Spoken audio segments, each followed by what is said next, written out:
저희 공동체는 우리 하나님 말씀을 성경 공부하는 시간과 설교하는 것들 같이 가급적이면 일어나 시켜서 나가려고 하고 있습니다. 그래서 지난 2015년 7월 제가 찾아보니까 그렇더라고요.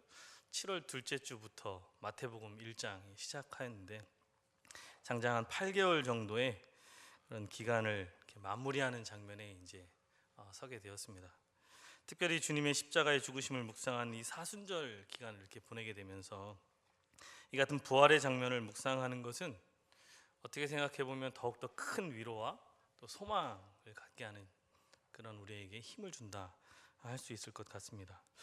왜 그렇겠습니까?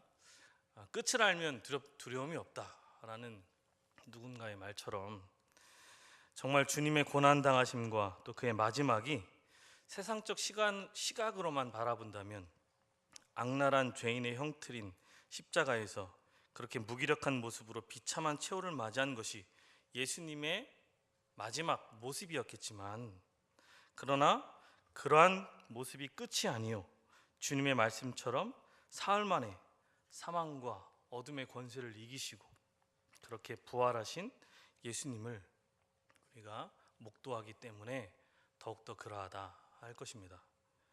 그러하게 사순절 기간 동안 주님의 고난을 묵상함이 단순히 고난에 대한 비통함, 또 그 십자가에 달리신 주님에 대한 애처로움, 그것만이 아닌 도리어 그 안에 담긴 생명을 또 다함없이 우리에게 주신 주님의 사랑의 위로, 그리고 사망 권세에 대한 승리의 확신으로 다가오는 은혜가 저와 여러분에게 있기를 소망합니다. 그러한 함께 읽은 본문 말씀을 보면 부활하신 주님께서 그의 제자들에게 하신 명령의 말씀이 기록되어 있는 본문 말씀이지요. 그렇게 이 본문 말씀을 소위 대위임령이다 라고 이야기합니다. 대위임령, 무슨 말이겠습니까? 무엇인가 위임했다라는 그런 내용이겠죠. 큰 위임의 명령이다 라는 것입니다. 어떤 크고 중요한 일이 있는데 그것을 이제 그의 다른 제자들에게 대신하도록 명령하셨다라는 것이죠. 그런데 이것이 그것의 중요성이 결코 간과될 수 없는 그러한 내용이기에 큰 대자를 써서 대위임령이다 이렇게 이야기한다는 것입니다. 예수님께서 하신 명령, 그것이 무엇이죠? 같이 한번 19절과 20절 말씀을 다시 한 번만 읽겠습니다. 시작. 그러므로 너희는 가서 모든 민족을 제자로 삼아 아버지, 아들과 성령의 이름으로 세례를 베풀고 내가 너희에게 분부한 모든 것을 가르쳐 지키게 하라. 볼지어다 내가 세상 끝날까지 너희와 항상 함께 있으리라 하시니라. 아멘. 무슨 내용이겠습니까? 한마디로 얘기하면 선교의 명령이라 이야기할 수 있지 않겠습니까? 선교. 그렇게 우리를 향한 선교의 명령이 예수님께서 위임하여 주신 큰 명령이다라는 것이죠. 여기서 또 하나 생각해 볼 수 있는 것은 선교의 명령이 예수님께서 위임해 주셨다라는 것입니다. 그러니까 예수님이 본래적인 가지고 있는 임무인데 그것을 제자들에게 위임해 주셨다라는 거죠. 다시 말하면 예수님의 사역이 선교였다라는 겁니다. 선교는 여러 가지로 정해 볼 수 있겠지만 중요한 내용 중 하나는 보냄을 받았다라는 것입니다. 다시 말하면 예수님께서도 보냄을 받았다라는 말이죠. 요한복음 17장에 잘 기록되어 있는 것처럼 예수님께서는 기도하실 때 아버지께서 나를 세상에 보내신 것 같이 나도 저들을 세상에 보내노라 이렇게 말씀해 주셨습니다. 이러한 관점에서 나오게 된 개념이 미시오 데이, 곧 하나님의 선교라는 단어입니다. 우리가 선교를 하는 것이 아니라 궁극적으로는 하나님이 먼저 시작하신 선교에 우리가 동참하는 것이다 라는 개념인 것이죠. 오늘 예배를 드리면서 우리가 청년 성리학교 2단계 홍보 영상도 보고 또 우리 장로님, 권사님, 집사님들 나오셔서 간사 역할을 감당하시는 분들이 또 함께 할 것들에 대해서 광고도 했습니다. 우리가 선교를 하는 것이 아니라 하나님이 시작하신 이 같은 위대한 선교의 사역에 동참할 것에 대한 종용이었던 것이죠. 이것을 주님은 다른 이들이 아닌 제자들에게 말씀해 주셨습니다. 그러하기에 예수님의 제자가 된다는 것, 그것은 곧 하나님의 선교에 동참하는 것이다 라고 이야기할 수도 있는 것입니다. 말이 나온 김에 훈련학교에 대한 계속해서 권면을 하자면 3월 24일 날 우리 청년성령학교 1단계, 그리고 3월 25일 날 청년성령학교 2단계가 2016년 상반기에 우리 청년대학부 안에서 공식적으로 훈련학교가 진행되어져 갑니다. 여러분들이 각자 하나님께서 주신 마음을 따라서 참여하셔서 그렇게 우리에게 주신 이 시간들을 잘 선용하셨으면 좋겠습니다. 그리스도인들은 오늘을 살아가는 사람들이라고 이야기합니다. 내일 또 내년 다음에 하겠다 이야기하는 것이 아니라 지금을 허락하신 이 순간 이 시간을 허락하신 하나님과 함께하는 우리 모두가 되었으면 좋겠습니다. 설교를 시작하면서 오늘 본문 말씀이 이야기하고 있는 주님의 대위임령인 선교의 명령에 대해서 잠깐 나누었지만, 하지만 정작 오늘 설교를 통해서 같이 나누고 싶은 것은 선교에 대한 명령이기보다는 주님의 뜻을 깨닫는, 오늘 설교 제목 안에서도 나와 있지만 갈릴리라는 것입니다. 갈릴리. 함께 본문 말씀이 선포된 곳 28장 16절 말씀에 보면 이 말씀이 선포된 곳이 어디라고 나오고 있습니까? 갈릴리라고 나오고 있습니다. 하지만 단순히 쉽게 생각해 본다면 예수님께서 십자가에 돌아가신 곳은 어디였습니까? 예루살렘입니다. 그리고 종교적으로, 정치적으로, 문화적으로 가장 발달된 도시였고 당시에 유월절이 있었기에 많은 사람들이 운집해 있던 곳이 예루살렘이었습니다. 그러기에 예수님의 부활 후 활동은 당연히 어디가 되어야 하는 것이 마땅했겠습니까? 예루살렘이어야 했을 것입니다. 또한 제자들을 향한 선교의 메시지를 담고 있는 이 마지막 명령 역시도 유월절을 맞아서 사방에서, 심지어 이방 땅에서부터 온, 그렇게 예루살렘에 찾아온 사람들이 많고 또 많은 사람들이 몰리고 있었던 곳, 또 교통의 중심지라고 이야기할 수도 있었던 곳, 그러하기에 당연히 선교의 시작은 예루살렘에서 비롯된다. 또한 예루살렘에서 이 같은 선교의 대위임령이 선포되어야만 하는 것이 마땅한 것이다 라고 생각해 볼 수도 있을 것 같습니다. 그렇지 않겠습니까? 주님이 누구입니까? 부활의 주님입니다. 만약에 부활하신 예수님께서 예루살렘 거리를 활보하고 다니신다고 생각해 보십시오. 그것 자체만으로도 엄청난 큰 후폭풍을 불러일으키게 할 것 아니겠습니까? 유대인들의 지도자, 즉 대제사장들이나 바리새인들이나 율법학자들 뿐만 아니라 로마의 정치 지도자들 역시도 십자가에 못 박아 자기들이 직접 죽인 그 예수, 그가 부활하여 저렇게 예루살렘 거리를 다시 거닐고 있으니 분명 혹독한 질타를 받게 되든지 아니면 그분의 참 메시아됨으로 인하여 그분 앞에 무릎 꿇고 그분 앞에 용서를 구하는 일들이 일어나지 않았겠습니까? 실제로 예수님의 무덤이 비었다는 소식을 그들이 전해 듣자 제일 먼저 행한 것이 무엇이라고 기록하고 있습니까? 군사들을 돈으로 매수해서 진실에 대하여 입막음하게 하고, 또한 그것뿐만이 아니라 제자들이 예수의 시신을 훔쳐갔다라는 유언비어를 유포하도록 그렇게 만들었습니다.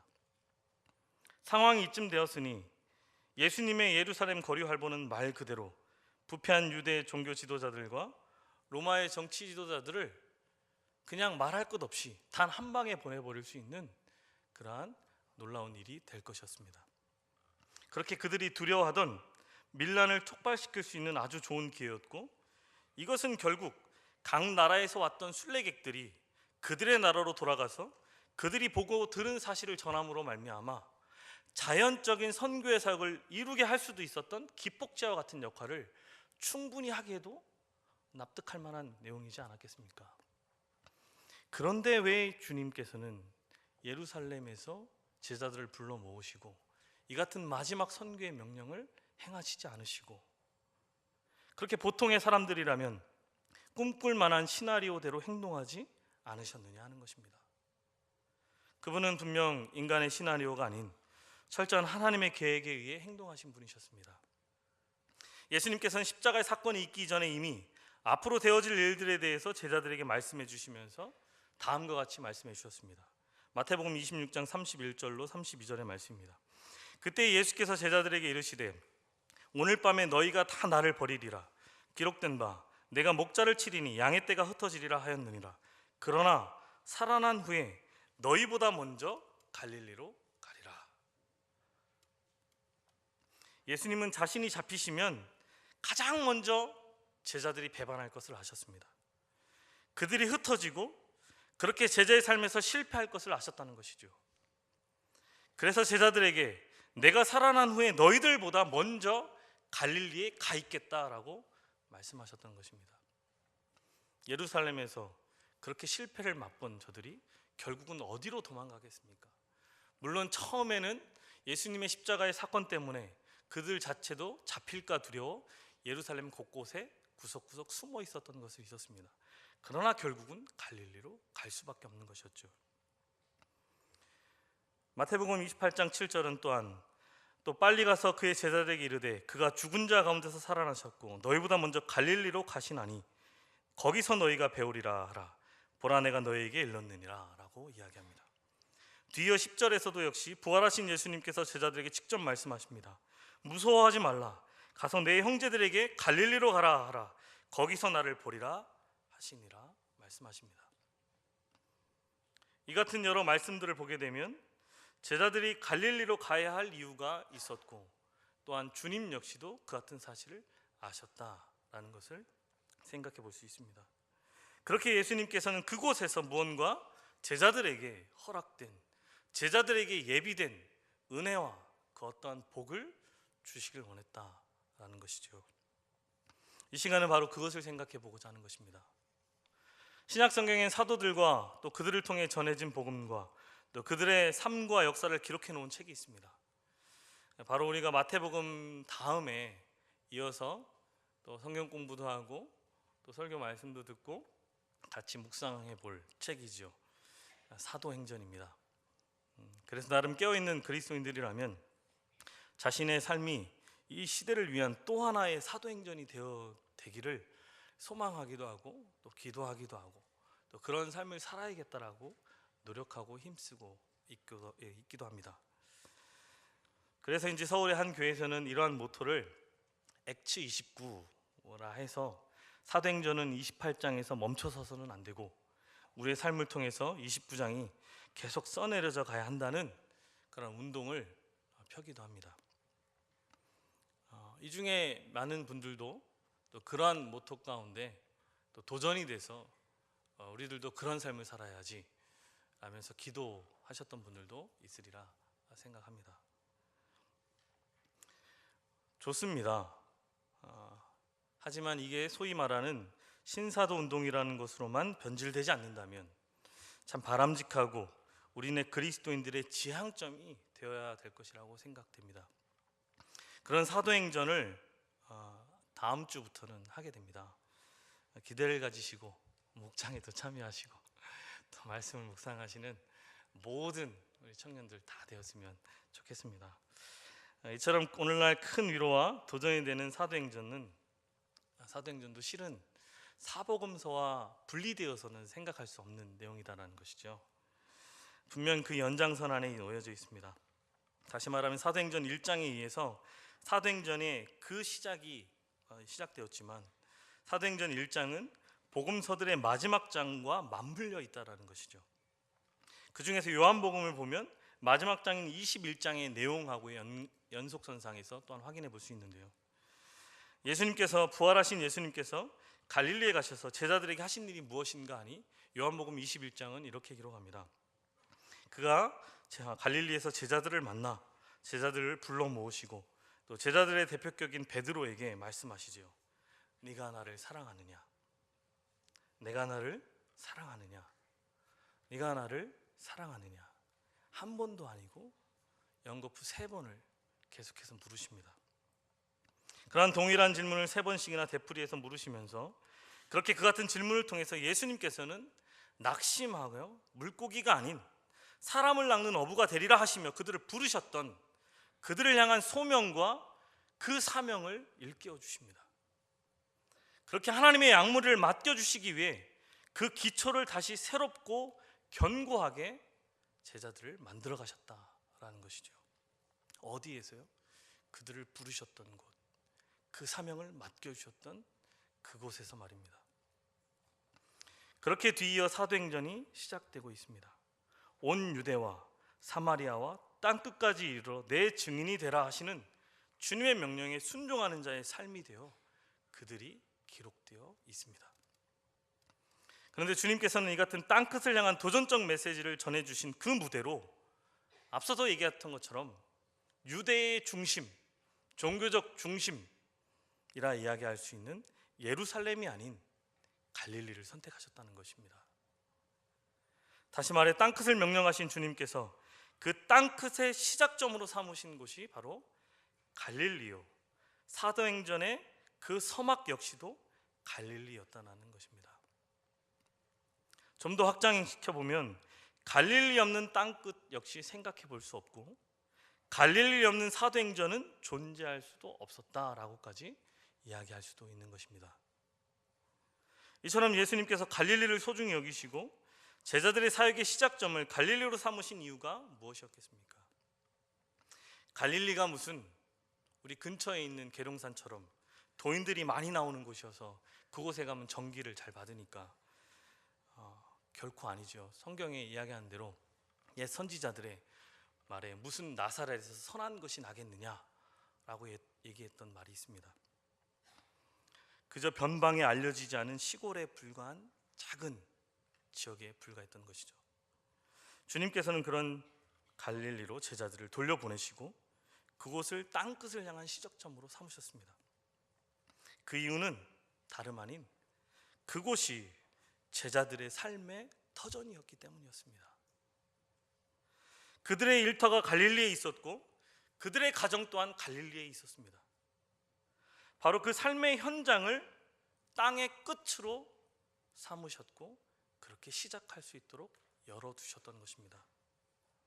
진정한 그리스도의 모습은 어디에서 드러나는 것이겠습니까? 여러분들의 삶을 생각해 보십시오. 정말 나의 참된 그리스도인의 모습은 교회 안에서 찾아지는 것이겠습니까? 아니면 교회 밖 우리 삶의 현장 안에서 찾을 수 있는 내용인 것이겠습니까? 이렇게 예배하고 서로 교제하는 이 예배당 안에서는 모두가 다 거룩해 보이고 모두가 다 사랑과 섬김의 모습이 넘치는 듯 보여지지 않습니까? 그렇지 않다면 심각하죠. 여기서도 그렇지 않다면 생각하고 여기는 다 그렇게 보여야만 일단 할 것입니다. 하지만 역설적으로 그러하게 진실한 그리스도인의 모습은 교회 안이 아닌 교회 밖 그의 실존적 삶의 자리에서 판가름 나는 것입니다. 그렇게 우리가 매일 겪는 삶의 자리에서 신실한 사람이 되어야만 그런 사람이 땅끝에서도 신실한 주의 사람이 되는 것입니다. 가장 가까운 자기 가족 앞에서 또 가장 항상 많은 시간을 보내고 있는 자신의 동료 앞에서 그리스도인으로 살지 못하는 사람이 어떻게 그 삶의 영역 밖에서 그리스도인으로 산다고 이야기할 수 있겠고 그가 참다운 그리스도인이라 이야기할 수 있겠습니까? 어떻게 땅끝을 향해서 주의 복음을 들고 나가는 자가 되겠다라고 자신 있게 이야기할 수 있겠습니까? 주님도 말씀하셨죠. 눈에 보이는 이웃을 사랑하지 않고 어떻게 눈에 보이지 않는 하나님을 사랑한다 이야기할 수 있느냐? 목사인 제가 가장 두려워하는 사람이 누구이겠습니까? 제 아내입니다. 제 아내가 입을 열면 아닙니다. 아무튼 늘 감사하게 생각하고 늘 부족하고 늘 최선을 다해야 되는데 그렇지 못합니다. 혹시라도 제 아내를 아시는 분이 계시거든 만나면 이런 얘기들을 꼭 전해주시면 감사하겠습니다. 저뿐만이 아니죠. 바로 뒤에 계신 분들도 이렇게 이야기를 쉽게 나오는 다 비슷한 사정일 겁니다. 조금은 다른 이야기인데요. 한국 교회에 참 많은 목회자 또는 교육자분들이 계셨습니다. 여러분이 생각나는 그 이름을 머릿속으로 한번 생각해 보십시오. 한국 교회 안에 참 훌륭한 목회자, 참 훌륭한 교역자 누군지 한번 생각해 보십시오. 생각나는 이름 대부분 남자 목사님이지 않습니까? 그럴 것이죠. 왜냐 한국 교회가 여성 목사 안수를 인정한 것도 얼마 되지 않고 지금도 여전히 여성 목사 안수를 인정하지 않는 교단들도 있는 것으로 알고 있습니다. 그러하기 때문에 여성 사역자들의 이야기는 한국 교회사 안에서 많이 가려져 있는 것이 사실입니다. 하지만 실제로 성도 한 사람 한 사람 그의 삶과 애환을 잘 가까이서 지켜보고 함께 울어줬던 사람들 중에 상당수는 사실 여성 사역자들이라 말할 수 있습니다.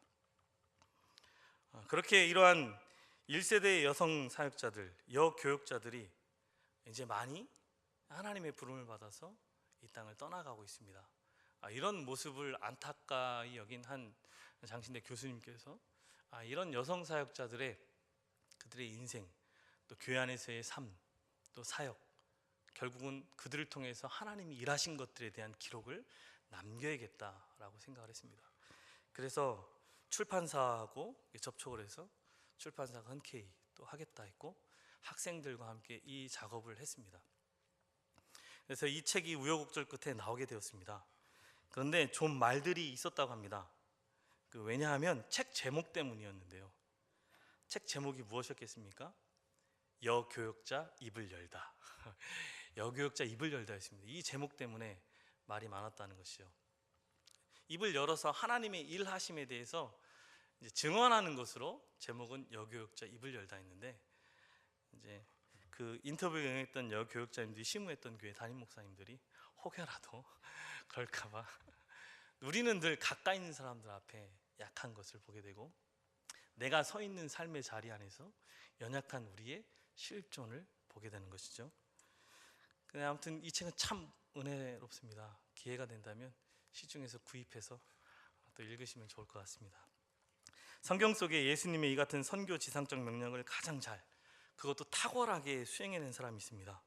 이방인들의 사도가 되었다고 스스로를 소개했던 사도 바울입니다. 사도 바울의 이 회심 스토리 어느 정도 교회 생활에 익숙하신 분들은 잘 아실 거라 생각합니다. 얼핏 듣게 되면 사도 바울의 스토리가 그가 예수 믿는 사람들을 체포하기 위해서 다메섹으로 가는 도중에 예수님을 만나게 되어서 극적인 회심을 경험한 후 그 길로 복음 전도자의 삶을 산 것으로 그렇게 가는 곳마다 복음을 전하고 교회를 세운 것으로 생각할 수 있습니다. 하지만 자세히 다메섹에서의 회심 사건 이후의 바울의 삶을 추적해 본다면 그가 분명 부활의 주님을 만났고 그리고 그분을 평생 주님으로 섬기고 살 것을 결심한 것은 맞지만 그렇다고 해서 그 안에 있던 뜨거운 감동과 그로 말미암아 목청껏 터져나온 그 부활의 주님에 대한 외침은 우리가 생각했던 것처럼 그렇게 쉽게 사람들의 마음을 움직이거나 그들로 하여금 회심케 한 것은 아니었다라는 것을 발견하게 됩니다. 도리어 그 같은 바울의 외침은 그리스도인들과 유대인들 양 진영에서 받아들여지지 못하게 되고 결국은 그렇게 회심 후 초기 사역은 성령의 역사라기보다는 도리어 부작용을 가져오는 그런 모습을 취하게 됩니다.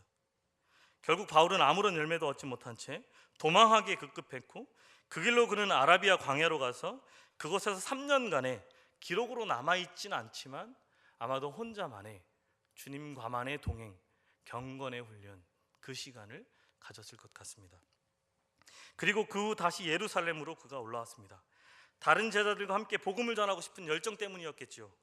그런데 또 어떻게 되었습니까? 거기서도 또 다른 부작용이 일어났습니다. 그래서 할 수 없이 다른 제자들이 바울을 다소로 내려보내게 되는 사건이 일어납니다. 다소가 어디입니까? 바로 사도 바울의 고향입니다. 이 세상에서 그 누구보다도 바울을 정확하게 알고 있는 그의 가족과 그의 이웃과 그의 삶이 녹아져 있는 그의 생활의 터전이었습니다. 그곳에서 바울은 갈라디아서를 통해 추론해 볼 때 무려 13년 동안이나 지내야 했습니다. 자기를 잘 아는 곳에서 13년을 다시 산다는 것 어떤 의미가 있겠습니까? 주님은 그로 하여금 겉과 속이 다르지 않도록 그를 훈련시키셨습니다. 그리고 나서야 그를 안디옥으로 불러내시고 땅끝의 사람이 되도록 그를 만드셨습니다.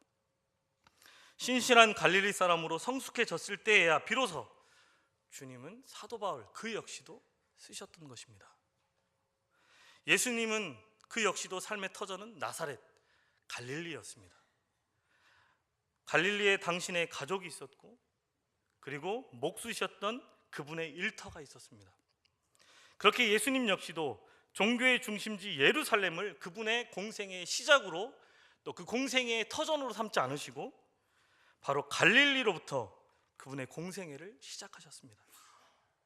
그렇게 당신을 가장 잘 알고 있는 사람들 앞에서 그곳으로부터 예수님은 메시아의 사역을 시작하신 것입니다. 그랬기에 그분은 예루살렘에서도 변함없는 그리스도로 그분의 사역을 감당하셨던 것입니다. 지금 제자들의 모습을 보십시오. 3년 전 부푼 꿈을 가지고 예수님을 따라 나섰던 자들입니다. 그런데 지금 그들의 모습은 어떠한 것이겠습니까? 모든 것을 포기하고 따라 나섰던 그 예수님에게서 돌려받은 것은 아무것도 없었고 3년간의 시간만 허비한 듯 여겨졌고 오히려 반역자의 한패라는 제명만 얻어서 그렇게 실패자요, 낙오자요, 그렇게 절망한 자의 모습으로 고향 땅인 갈릴리로 가고 있었던 것입니다. 그렇게 그들의 삶의 자리, 그들의 일터로 하염없이 그렇게 돌아가려 했던 그들이었습니다. 그리고 언제든 미련이 남기만 한다면 돌아갈 수 있었던 그곳에서 주님은 주님의 부르심과 복음 증거의 사명을 확실하게 그들로 하여금 되새기게 해야만 했던 것이었습니다. 갈릴리, 그들의 삶의 현장이요 터전인 그곳에서 그들을 땅끝의 사람으로 다시 세우시기 위하여 주님은 그들을 갈릴리로 보내셨던 것입니다. 우리는 우리를 가장 잘 아는 삶의 현장에서 그리스도인이어야만 합니다. 만약 그렇지 않다면 교회에서 보이는 우리들의 경건한 모습은 연기에 지나지 않을 것입니다. 연기, 그것만으로는 결코 세상을 변화시킬 수 없을 뿐더러 하나님의 마음에 합한 자는 더더욱 될 수도 없을 것입니다.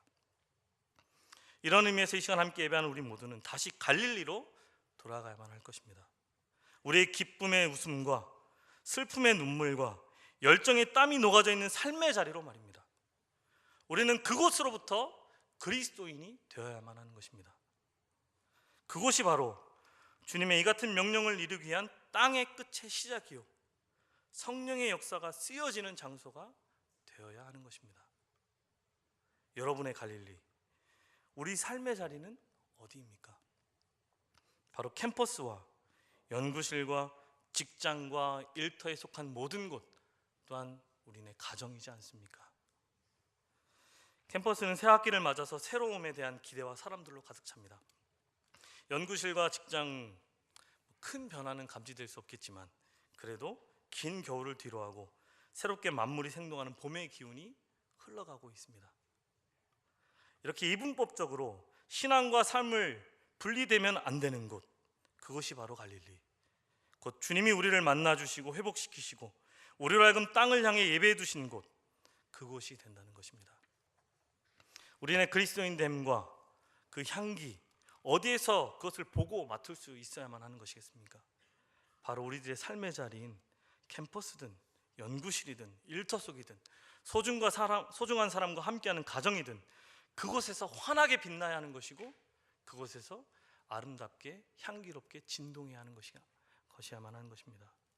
우리가 일하는 내용, 그리고 이를 추진하는 그 방법, 또한 직장에서 함께 일하는 동료들에 의해서 우리들의 모습은 밝히 드러나게 될 것이고 구별되어지게 될 것입니다. 오늘 주님께서 우리에게 갈릴리로 가라 하신 뜻이 무엇이겠습니까?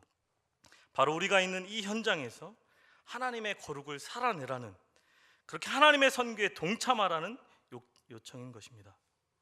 제자들에게 갈릴리란 실패의 현장입니다. 그러나 다시 그 의미를 깨달았을 때 거기가 시작이요 땅끝이라는 것을 알게 되었습니다. 바로 그것이 주님과 함께하는 새로운 역사의 시작이요 끝임을 알았던 것입니다. 지금 우리의 갈릴리도 실패의 자리요 암담한 현실일 수도 있습니다.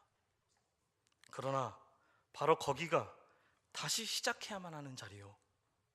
바로 거기가 주님이 자기의 십자가에 지고 나를 따르라 하신 그 좁은 길이고 좁은 문이며 넓게는 하나님의 선교에 동참하는 자리인 것을 잊지 마시길 바랍니다. 그럴 때 주님은 그분의 약속의 말씀처럼 우리와 항상 함께 하시는 임마누엘의 복을 통해 일 행하여 주실 것입니다. 이번 학기, 이번 한 텀, 이 같은 믿음의 고백과 결단 속에서 하나님의 동행하심으로 매일매일이 이 땅을 향한 하나님의 선교에 동참하는 삶을 살아가는 저와 여러분이 되길 소망합니다. 그럴 때 주님의 말씀처럼 내가 먼저 갈릴리에 가 있으마 하신 주님께서 우리를 기다리시고 우리와 함께 그곳을, 그 갈릴리를, 우리의 삶의 한복판을 땅끝을 향한 하나님의 선교의 장으로, 생명을 살리는 복음의 장으로, 하나님의 사랑을 실현하는 사랑의 장으로 그렇게 만들어 가실 것입니다. 바라긴 이 같은 놀라운 일을 기대하시면서 부활의 주님의 그 승리를 취하고 또는 그 속에서 우리를 통해 일하시는 하나님의 놀라운 일 행하심을 목도하는 저와 여러분 모두가 다 되기를 간절히 소망합니다. 시간같이 이 같은 믿음의 고백으로 찬양하시면서 기도하는 시간.